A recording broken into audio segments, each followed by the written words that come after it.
Hi everybody, my name is Aram and I guide wilderness trips for people who are doing good things in the world. And usually I do that by taking people camping in the woods or for a walk in the forest or canoeing down a stream. But sometimes I like to just sit with a cup of coffee and lean into the elemental stuff that's all around us and all within, and reflect on what it is that we can learn from that part of wildness. So let's do that. I've got my cup of coffee. This was my great-grandfather's mug, James Bradley. James is my middle name, so Jim. I'm ready here. If you have a cup of coffee as well, grab that, put it somewhere nearby. And I'd like to just spend a little bit of time with you this morning. We're going to read a poem, and then we're going to go on the shortest wilderness trip ever, guided, and talk a little bit about some of what I think wilderness means for our spiritual journey. And then I'll leave you with a practice that a spiritual practice that you can take away at some point this week with you, if you're able to get outside and find a sit spot or walk on a trail or even just open a window nearby, a spiritual practice for you to take with you. And so that's what we're going to do. How's that sound? Thumbs up? Great. Amazing. Let's start off with a poem that I'd like to read. Anyone familiar with David Whyte's poetry? It's a good one. Thank you, Peter. I see that hand.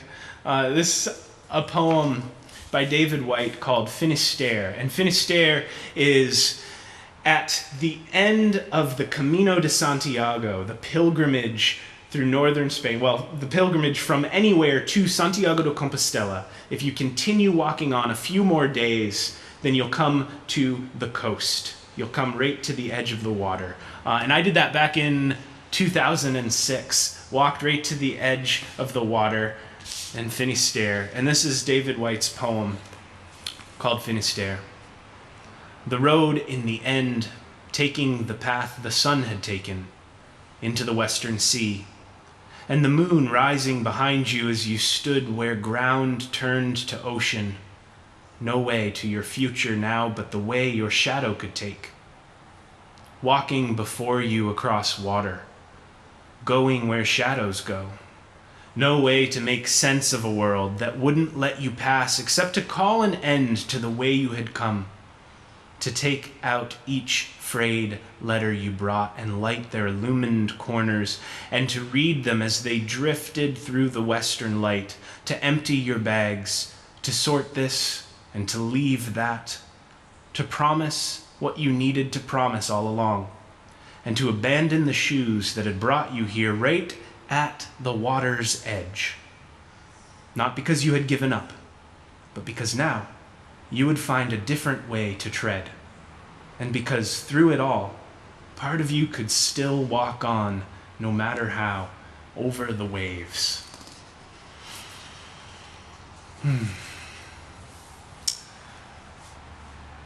Let's take some time to just settle in.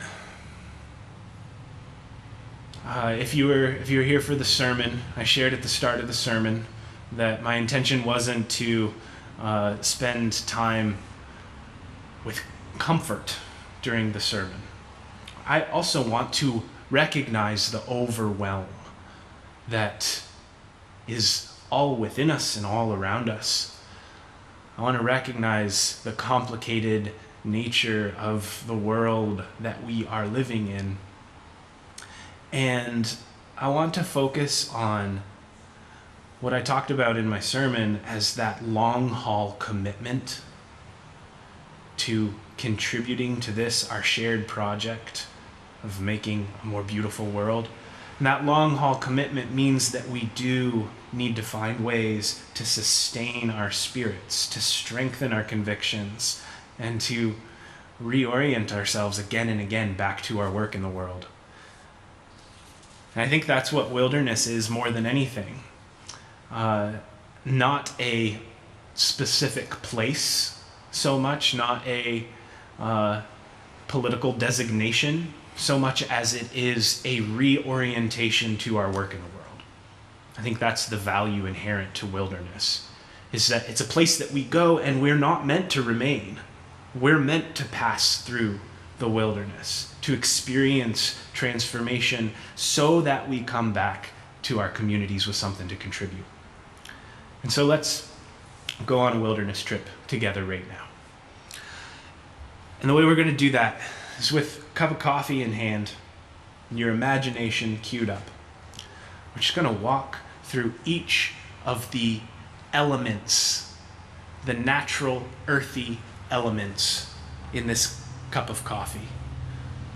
We're going to walk through the earthy stuff, the heat of the fire, the dynamic nature of the fluid, and the breath and the steam here as well. So with your cup of coffee in hand, feeling the weight of it, I invite you, if you want to, you can close your eyes. You can gaze down at the cup of coffee. But just think of the soil that's inherent to the stuff that makes your coffee dark and gives it its flavor. Think of the land beneath you right now, with your mind on the ground beneath you. Know this, that it's okay to take up space. And that for most of us, the fact that we occupy the places we do is in some regards problematic, and that it can be both. With the cup of coffee in your hand, the heat of it radiating, just burning a little to the touch. Just thinking of the appetite of the flame, with the appetite of that flame on your mind, know this, that it's okay that you need to consume to live. And it's problematic that when we consume something, that means there is less for others, and that it's both, and that it can be both. Now, put your mind on the water. This cup of coffee to your lips, perhaps. Take a little sip and think of the water. Think at the coast that you can be ready to set sail, and yet the tide might not be in all the way. You can be ready, and yet because of where the tide is, you may still be mired in the mud. Now also, sometimes when you go to take a sip, tilt the glass just a little too much and tumble some water or some hot coffee into your lap and choke or jump from having too big of a gulp. That's both. It can be both. And think too now of the wind of your own breath. When you blow over it to cool it down, or when you draw in its scent. And think of the wind and how you can move a long way in the same direction on a journey, that you can be practicing a long obedience in the same direction. And for part of that journey, the wind may be at your back, and for part of that journey, the wind may be in your face. That the spirit of movement can be frustrating. And that's not about us. It's not something to take personally. And with the dynamic and complicated and elemental stuff that's here inherent to this cup of coffee, with all of that in our minds and in our hearts, may we show up to our work today and in the days ahead strengthened by, conditioned by our encounters with the stuff of wild nature. So, I'm going to take a little sip.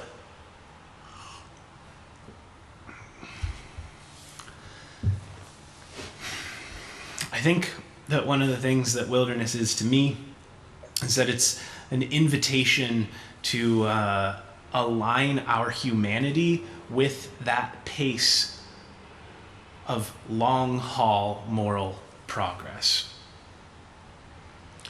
I've heard a fair bit of talk, especially in regards to kind of when things first shut down, with the COVID closures, a lot of talk about how this isn't a sprint, but a marathon. Have you heard that? Give me a nod if you've kind of heard that insight, right?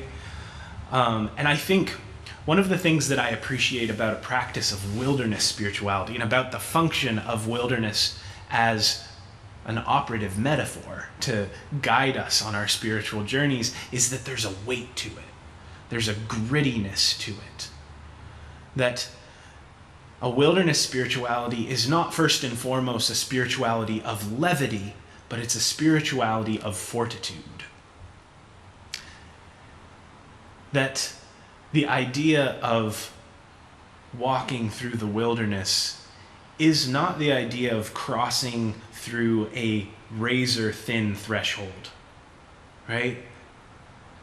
Not the idea of sprinting through the tough stuff, but it's an experience of plateau. Wilderness is more of a plateau that we're called to plod on and through. And so I think that the idea of wilderness is an invitation to practice being human, right? Because the art of crossing thresholds again and again is the stuff of human life. That's what we do. We continually cross through liminal seasons, liminal spaces. So contemplating wilderness is an invitation to practice being human, to practice navigating the in-between places, practice navigating complicated terrain. And that's where we are, certainly, here in the midst of complicated terrain. And so I think one of the things that we can do in our day-to-day rhythms is to condition ourselves regularly to navigate these complications. And so I have two practices that I think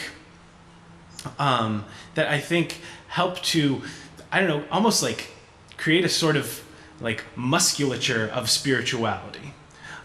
One practice is a spiral meditation that I'm going to walk you through right now. And the other practice is the squirrel perch meditation that I'll share with you and invite you to do later. So if you have a blank sheet of paper nearby, grab it.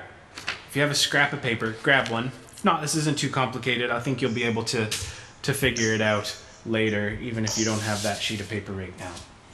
But with a blank sheet of paper, what I want you to do is to, with a writing utensil, start in the center and go ahead and just start drawing a spiral. And what you're going to do is try to get maybe 4 or 5 spirals in before you get to the outer edge of the paper, okay? 4 or 5 swirls. There we go. So that's what I've got. About like that. And then with your writing utensil, go ahead and split your spiral into 4 equal sections, right? So you might be a T person or you might be an X person, but you're going to split it into 4 equal-ish quadrants. Got it? This is for all the type A's among us. I feel like I've given you enough poetic musings. Now it's time to get down to it. Paper and pencil. So here's the practice. I think part of conditioning ourselves to navigate complicated realities is to be aware of where we are, right? I talked about, for those of us who have white bodies in this world, the importance of waking up to our whiteness, like recognizing that we occupy space in this world as white bodies, and to recognize the world around us. So this practice is about just kind of the muscle of our senses. So I want you to pick a sense that you have. Okay, so I think the 4 that I would recommend choosing from is sight, seeing, hearing, maybe smelling, or feeling. All right, so I'm going to, for instance, I'm going to use hear. All right, so I'm just write that down in one corner, just my little memory to help me remember, right? So here. And the practice is this. We're going to start it right now together. I want you to place yourself in the very middle of your spiral. All right, so just mentally, place yourself in the middle of your spiral. And from that spot, if you can imagine your spiral in your mind, you've got 4 different quadrants. So I have mine sitting here in front of me, and I've got quadrant over here in front of me that kind of goes like that. Over here, and one behind me. Now I'm going to be quiet for 30 seconds and just tune in to the world around me. I invite you to do the same. And for me, I'm focusing on hearing. And I'm going to just listen for this 30 seconds, and I'm going to try to identify one sound that's out here in front of me. Try to identify another sound that's over here, another sound that's over here, and another one that's behind me. Just one for each quadrant. I invite you to take this next 30 seconds to tune into the sense that you selected and do the same.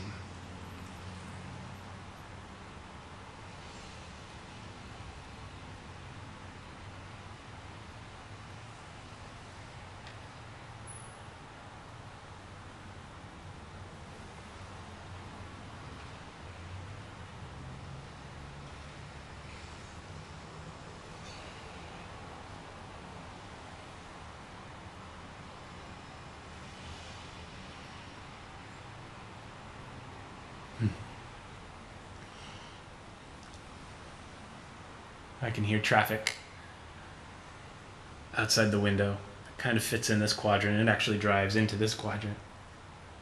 I can hear the hum of what might be a fan over here. And I heard a squeak from a brake outside that echoed off the wall behind me. So I would write down each of those things. But here's the fun thing. So this is something to take with you when you have maybe more than 30 seconds, when you can maybe give, like 2 minutes to each quadrant, or you can just kind of focus in for 2 minutes here, focus in for 2 minutes here. What I want you to try to do when you do that is use the spiral. So remember, you're here in the middle, right? And try to identify something that you can hear that's kind of close to you, and write that down in this section. And then try to hear something that's maybe a little bit further away, and write that down in this section. And then, if you can, try to hear something that's off in the distance, and write that down in this section. And do that for each, so that you are strengthening your muscle of attention in relationship to your body in this space. And then you can do it all over again. Flip the paper over and try a different sense. That's a spiritual practice to strengthen our sense of embodied awareness in this world for you to take away with you. Okay. You ready for the second one? So the second one is an invitation to you to find yourself a sit spot. Raise your hand if you have a sit spot, somewhere that you go somewhat regularly in the natural world to just hunker. I saw Sandra raise Sandra's hand. Yes. or a trail maybe that you go and walk around, but try to find somewhere that you can kind of perch. And for some of us, not all of us are able to get out there. So this is something that you can also do from a window, from an open window. And find yourself a place that you can perch with a scrap piece of paper and pencil or a marker or some colored pencils or some crayons. And this is something that I like to do. I live down in Falmouth, in West Falmouth, near the Presumpscot River. And there's a spot that I love to go and sit on the bank of the river where I can kind of see right across the river and see the tree line across the ways. And I like to imagine that in one of the trees out across the river, there's a little squirrel sitting on a branch. What I want you to do is find yourself a spot to perch and then look around and find somewhere where there might be another creature perching. I love what Robin Wall Kimmerer in Braiding Sweetgrass, she talks about tuning into and paying attention to the intelligences other than our own. So I want you to think about that little squirrel on that branch and imagine the perspective of that squirrel, the intelligence of that squirrel, looking back over the river at where I'm perched, looking back at where you're perched, and then just spend some time drawing what the squirrel sees. Once again, practicing a sort of embodied awareness, right? Recognizing that you take up space in this world, and that's good and that's okay. And it's almost a superpower to take up space in this world, right?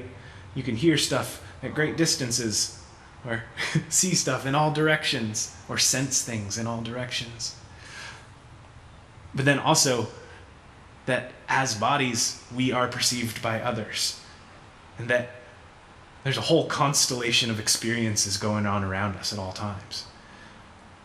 I love the both and nature of these two practices. So take your spiral with you this week. Find a willing squirrel somewhere this week and lean into the both and nature of wilderness spirituality. I want to, because I do want to kind of leave us with this word, that everything that I've been sharing this morning about the urgency, the complications, and the ache, and the injustice in our world is real and deserves our attention, deserves our action. And we have to find regular rhythms of hunkering down, slowing down, in order to be able to sustain our strength to navigate that world. It's both. It can be both. It has to be both.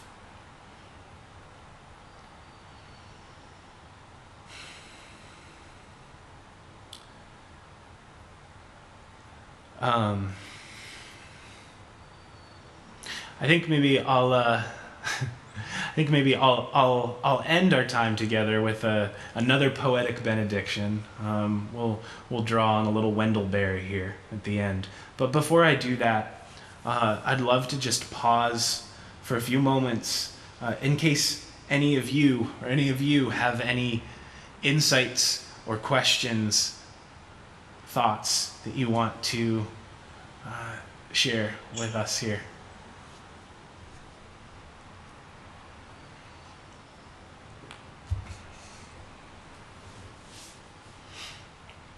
I have something I'd like to share. Barclay? You're talked about a squirrel perched on a branch. Of course, I've experienced that.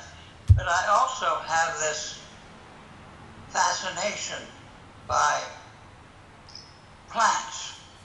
For example, I'm growing some pole beans, and I'm fascinated by the fact that there's something in the spirit of a pole bean seed that hatches, comes out, and wraps itself all the way up, 8 feet up in the air around the pole. Now, what forces, what spirituality exists in that being that allows it or promotes it to do that? An unimaginable act.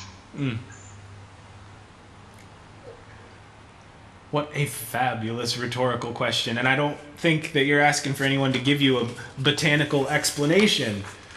It's an expression of wonder. I love that. And that's beautiful. The quote from Robin Wall Kimmerer that I mentioned, intelligence is other than our own. She's speaking more to the intelligence of plant life even than she is to specifically animal life. And it's so true. And the synchronicity that occurs between these many intelligent beings, because I'm thinking, I was telling Peter that this morning I was practicing my sermon, and rather than looking at the camera at the back of the wall here, I was looking right directly at a sunflower in my garden as my practice, so that I could maintain eye contact with with you humans out there in the ether.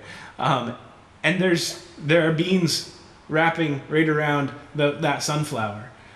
I love that. I love that. I love the synchronicity and the reciprocity and the mutuality of these intelligences. Thank you for that, Barclay.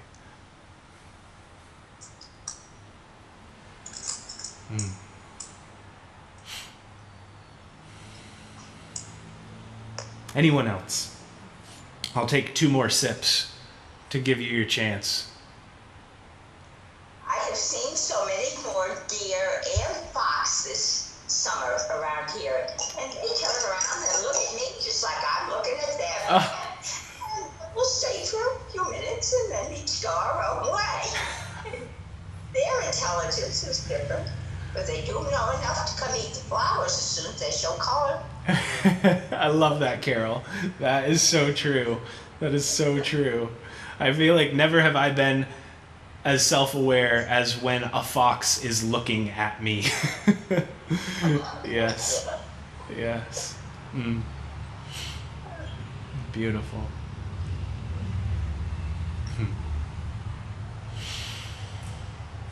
What do you think, Peter? Oh, Aram, thank you so much for challenge and for grounding. It can be both. Yeah, I get that both, and also the courage you call us to, and also the grace you remind us of and bring us back to. It's been such a gift to have you here with us, and thank you to all of you for being part of worship today and for taking part in this conversation. And we'll be circling back on this and following up on this as well. So, Aram, blessings and thanks to you for being here, and blessings and thanks to all of you for being part of our day today together.